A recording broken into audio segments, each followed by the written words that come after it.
Барлықтарыңызға қайырлы күн. Бүгін сіздермен бірге KFC-дағыдай тауықтың қанатшаларын дайындайтын боламыз. Дәмі өте керемет, әрі сырты қытырлақ болып шығады.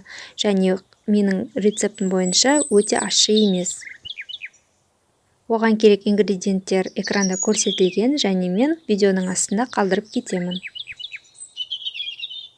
Ең алдымен біз 600 грамм тауықтың қанатшаларын алып, керек емес ұштарын кесіп тастаймыз. Және оларды екіге бөліп кесіп, тереңдеу ыдысқа саламыз.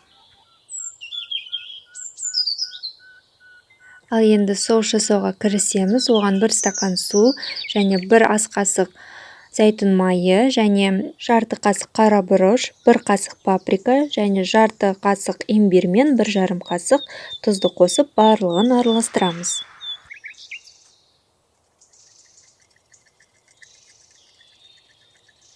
Ал енді соусымызды қанатшаларымыз батып тұратындай үстіне құямыз.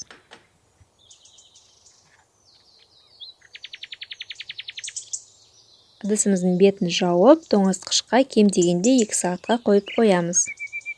Ал енді панировка жасауға кірісеміз. Оған 200 грамм ұн және 3 шай қасық паприка және 1 шай қасық тұз қосып, барлығын біркелкі қылып араластырамыз.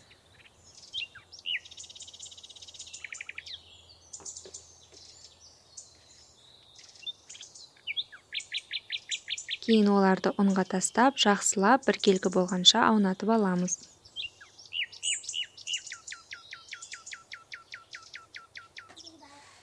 Ал енді тауықтың қанатшаларын дұршылаққа салып, артық ұнын сілкіп шығарамыз.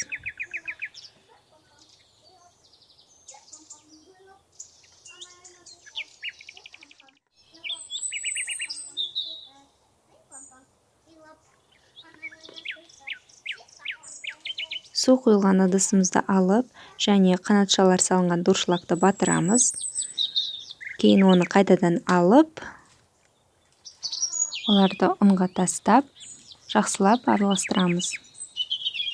Достар, егер сіздерге мен дайындаған тағамдар ұнайтын болса, онда менің каналыма тіркеліп, лайк басып және комментарий қалдырып отырыңыздар.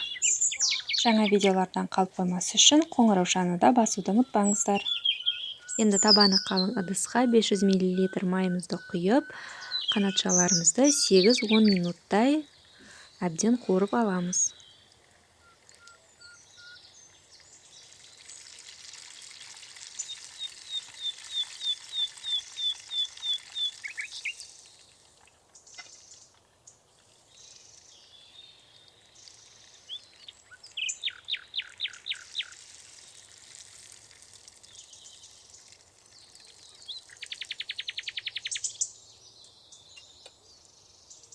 Мінекей біздің KFC-дағыдай тауық қанатшаларымыз өте дәмді болып шықты. Сырты осындай қытырлақ, әрі іші жұмсақ және орысшалап айтқанда сочный болып шықты. Астарыңыз дәмді болсын.